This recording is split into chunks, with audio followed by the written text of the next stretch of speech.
You're watching another episode of Late Night Docker.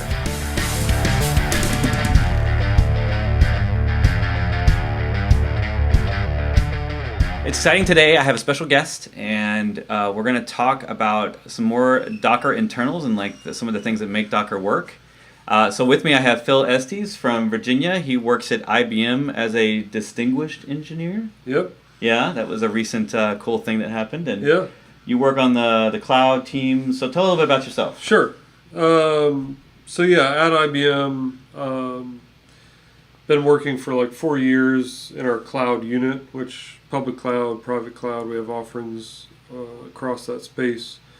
Bunch of different runtimes in our cloud, and obviously containers got very, very exciting in the last several years. And the cloud unit said, hey, let's get some people involved in the Docker open source project. So that was about 4 years ago. An eternity. Yeah, very, very long time ago. So I started contributing, became a maintainer in the Docker engine, and somehow managed to still try and keep my open source chops in the ContainerD project, which I think we'll introduce a little bit about that. So I done a lot of upstream contribution, and that's led to some leadership in IBM around how open source is used in our cloud, how our container service actually operates. In a sense, almost being like a consultant to other parts of IBM about containerization and all those exciting things that the world is talking about these days. Yeah, very cool. I know I'm always hearing updates from you in the Captain's channel, which we're both part of the Docker Captain's program, and I'm always hearing updates from the IBM Cloud and all the innovation you guys are doing over there, so that's a really cool thing. So you got started early with Docker, started actually adding code to the Docker engine, and then somewhere in the last year we started hearing news about this ContainerD thing. ContainerD with like a container with D on the end, I guess one word. Right. And it was a little bit hard for some of us to figure out, like, is this different than Docker? Is this a replacement for Docker? What is this? Is this a part of the Docker tools? Right. So we can't really talk about ContainerD without talking about something else that happened in the industry.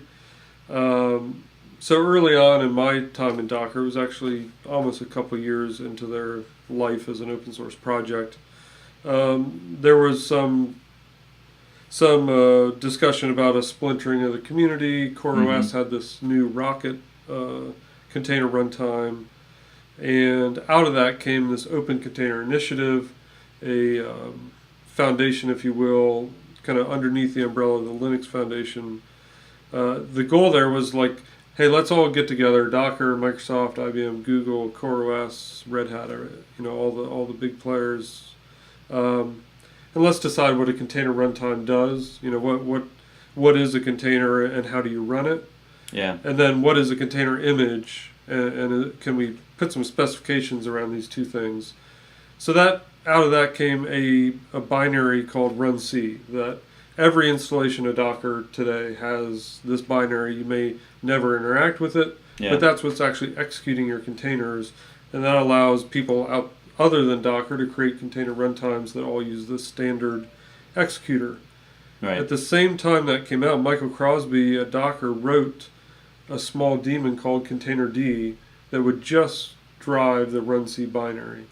So Docker would say, I'd type Docker run Ubuntu, a OCI configuration would be assembled and handed down to ContainerD, who would then manage the lifecycle of that runc process of my actual Ubuntu container that's running. So instead of like this monolithic daemon that did everything when you did Docker run, you were sort of splintering out the parts of it where it made sense to maybe standardize in the industry on something that we could all agree on. Yeah. Right. So it did a couple interesting things. One, it allows runc to be pluggable. So if anyone's ever heard of Hyper-V or Intel Clear Containers, you could create another binary and put that underneath the Docker engine and do interesting things like isolate with a hypervisor around your container.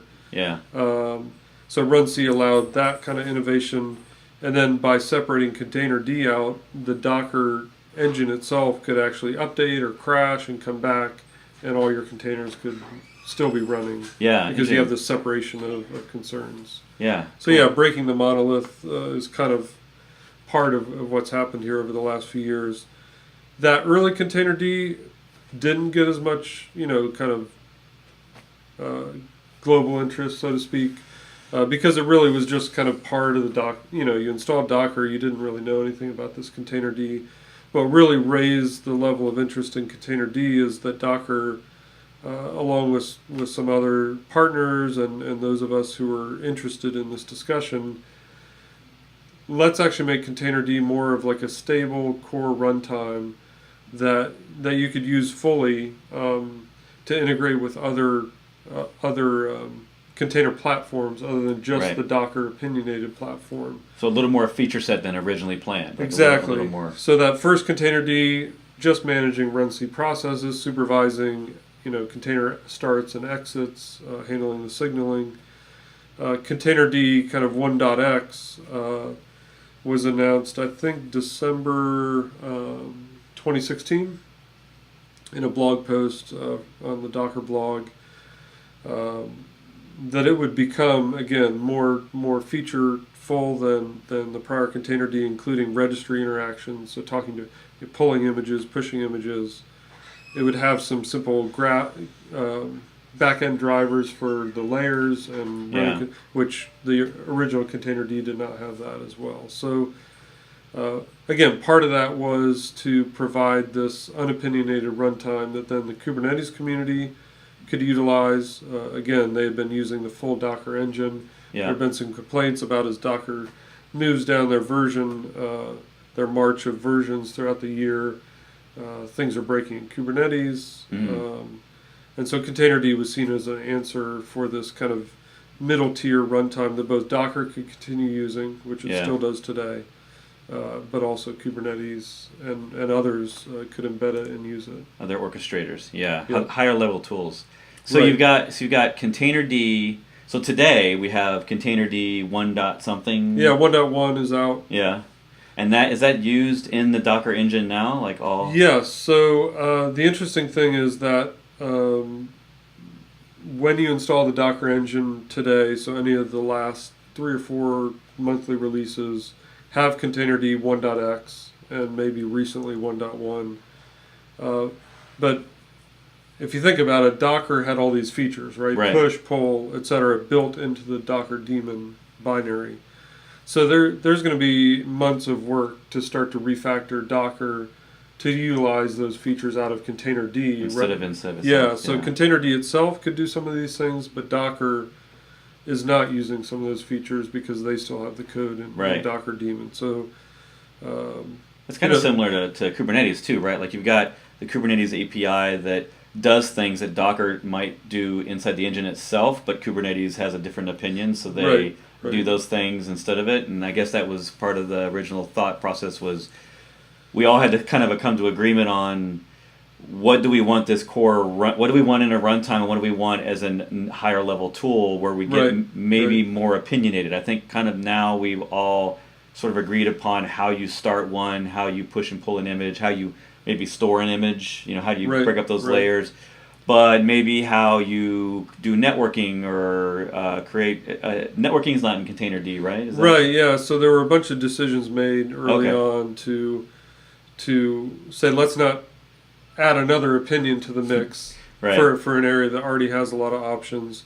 So when ContainerD is used by Kubernetes, then you need a CNI plugin in that installation that manages for your networking. When ContainerD is used by the Docker engine, obviously the libnetwork and the Docker engine provide networking. So ContainerD doesn't have an opinion, doesn't provide an implementation for networking at all. Right.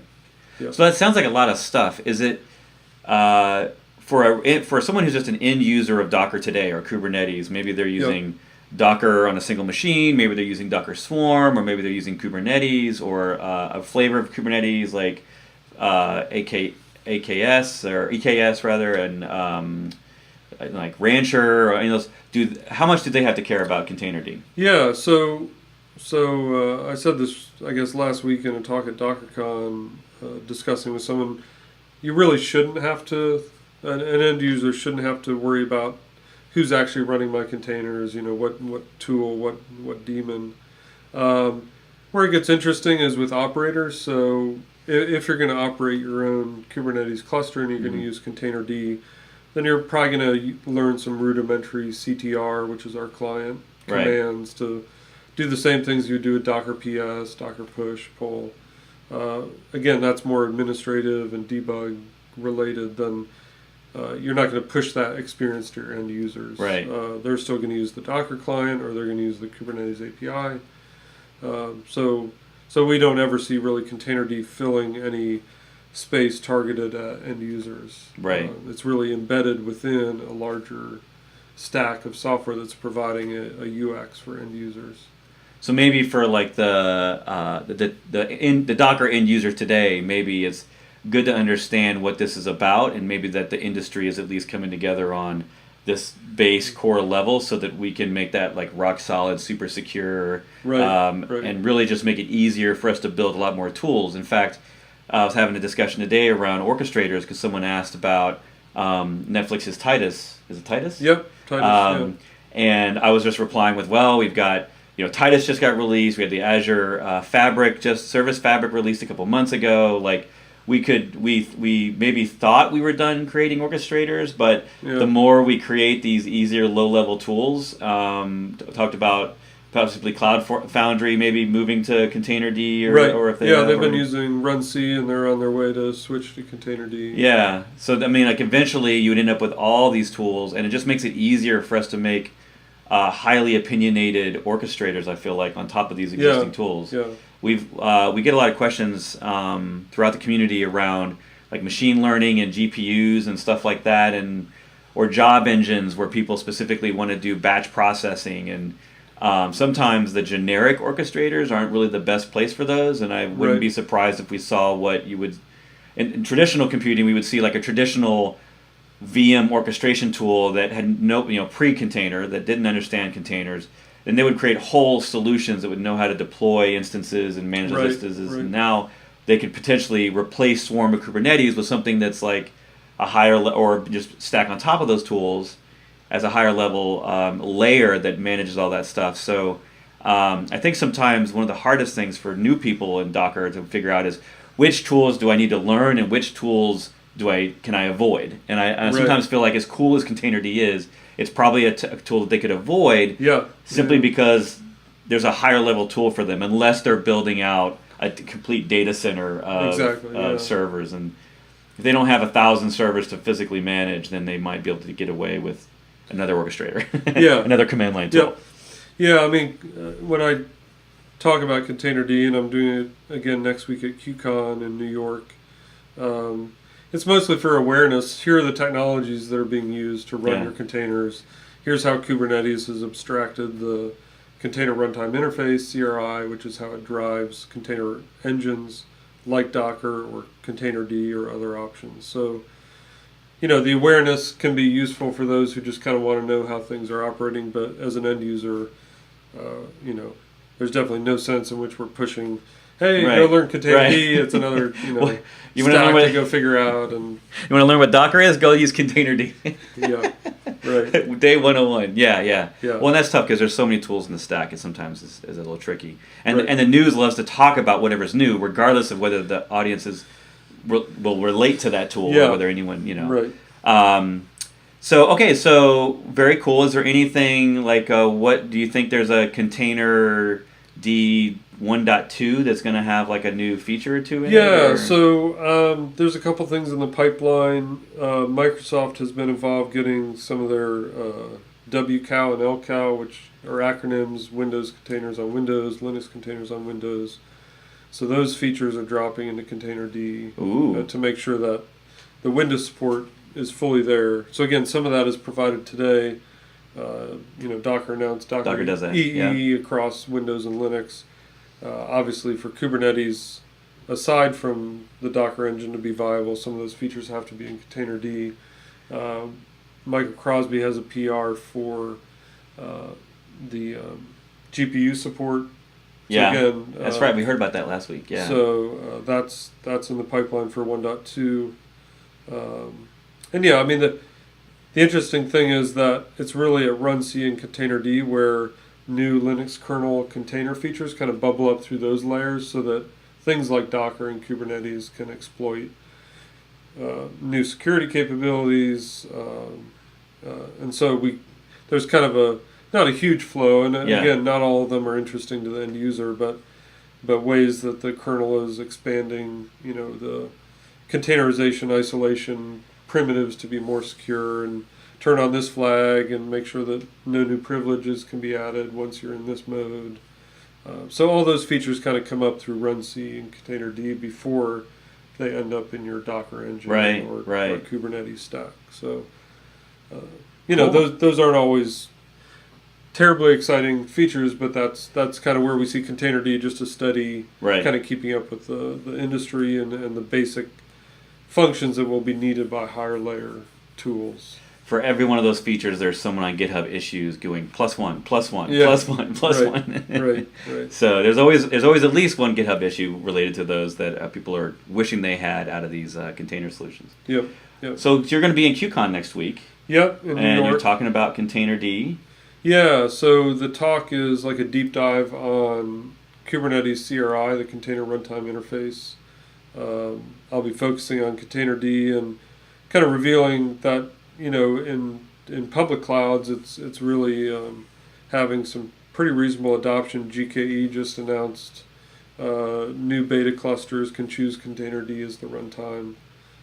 And IBM, we have ContainerD in our staging clusters, our Kubernetes offering. I know people at Azure have been playing around with ContainerD. And then, like I said, Cloud Foundry, they're shifting from Runc with their own code around it to say, hey, ContainerD has some of this management code that we could get rid of. So there's interesting to see a lot of interest. Amazon has been using it. Their registry team has been using ContainerD, and they have more work to do with ECS and their new EKS to consider whether they could use a single runtime rather than Docker and ContainerD across their Kubernetes and their ECS offering. So they're still looking at all that. I feel like we're getting, this is like becoming the open SSL of containers, where like today OpenSSL just drives everything. Almost every project out there that requires any sort of encryption at the HTTP layer is you've been using that package, and basically the goal of ContainerD is kind of like it won, that it's now going to be the standard everywhere, or at least the default, and then there will be other options, other opinions, and that that also means that while it will be universally standard, it also means like it now has to every consideration has to consider every platform that's using it, so it becomes even harder to manage. So you guys got some work ahead of you. It's exciting that we're sort of opening more of the stack and getting sort of microservice-y around container feature sets and all that. So if you want to check out ContainerD, if you think you want to get geeky with the tools, is that ContainerD.io, is that right? Yes, and that will take you to our GitHub or some of the other resources that we have out there.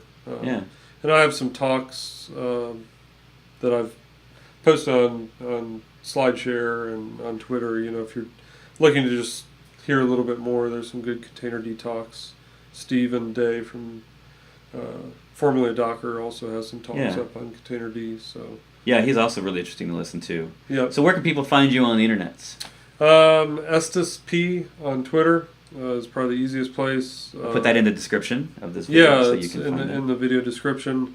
And then I've tried to grab Estes P about everywhere. So you can GitHub and around the interwebs, you can find me there. So. Right.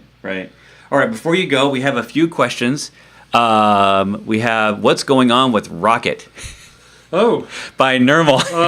Nirmal. Okay. Plant. That's a good question. Red Hat purchased CoreOS. With that, obviously, Red Hat becomes the, in some sense, that's their maintainer. They're maintaining that. The team, Kinvoke, a German contract company, and I hope I'm representing them well, Great people that did a lot of the maintainership over the last few years. I think they're not being funded to continue on Rocket, so I'm not sure how many active people are on Rocket, the open source project, and I'm not sure how it fits with Red Hat's creation of Creo, which is an implementation of the Kubernetes CRI, just using Runc in their own management code. Right. So rather than ContainerD being Runc with our set of libraries, Red Hat has created Creo, effectively an alternative. So now they're making their own. They don't necessarily need Rocket because they. I mean that's I mean that's my perspective. I'm not sure. Yeah. Because they also had a plugin for Kubernetes called RocketNetties to use Rocket as the runtime. And I heard a status update on that from the Kinvoke team in February at FOSDEM. But I also heard that some parts of it aren't complete, so that it doesn't actually do all the operations that a full Kubernetes would need. So that's all I know. I definitely don't want to throw shade on Rocket just because I haven't really kept up with their community, but that's as much as I kind of know where they are today. Right. Looks like we have Brian on there saying hi. Hello, Brian. Hey, Brian. Nirmal's asking another question about GPU connectivity. Yeah. ContainerD GPU.